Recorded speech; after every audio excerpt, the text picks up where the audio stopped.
Hi folks, this is Don Meisner with the North Country Fishing Report. You know, one of the really important things when we're presenting a lure or a bait to fish, and the thing that I think most of us don't even think about, but boy, the pros do, and that is how once that lure that you cast out, that bait that you cast out, hits the water, how does it sink to the bottom? Because unless you're using something that just floats with no weight on it, the bait is going to eventually sink down. And the way it sinks can really make a difference of whether a fish, when they see it hit the water, whether they become interested or not. Because if they want it to seem real, if you really want to fool them, it's got to sink down the way a natural bait would do it. Okay, let me be more specific. Let's say you've got a heavy jig head on that soft plastic bait, or you're using a weight to help you cast and get it down. If that weight makes it go head first down vertically, that isn't the way dying bait flutters to the bottom.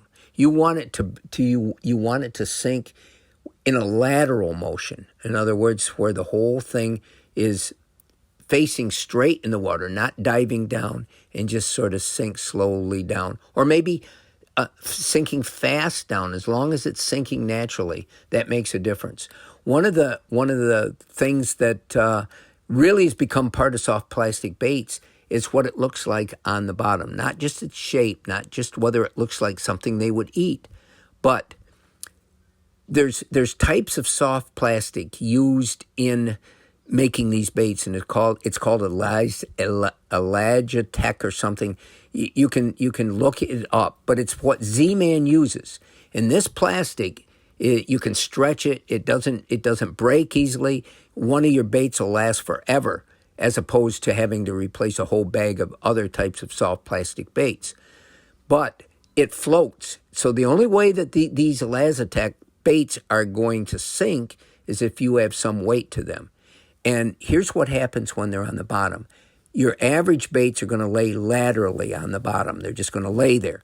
But with this type of soft plastic, the bait will sort of act like it's floating back up. So it will be on the bottom. The jig head will be on the bottom, but it will be vertically laying there on the bottom. And when it's vertical, every movement of the water, whether it's current or anything, is going to cause it to wiggle, to move. It makes it look much more natural. And so, you know, presentation includes the way what a bait does once it gets in the water.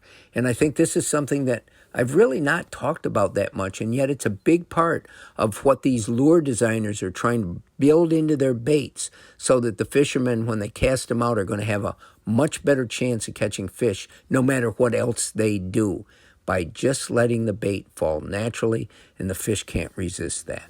Until next time, folks, this is Don Meisner with the North Country Fishing Report.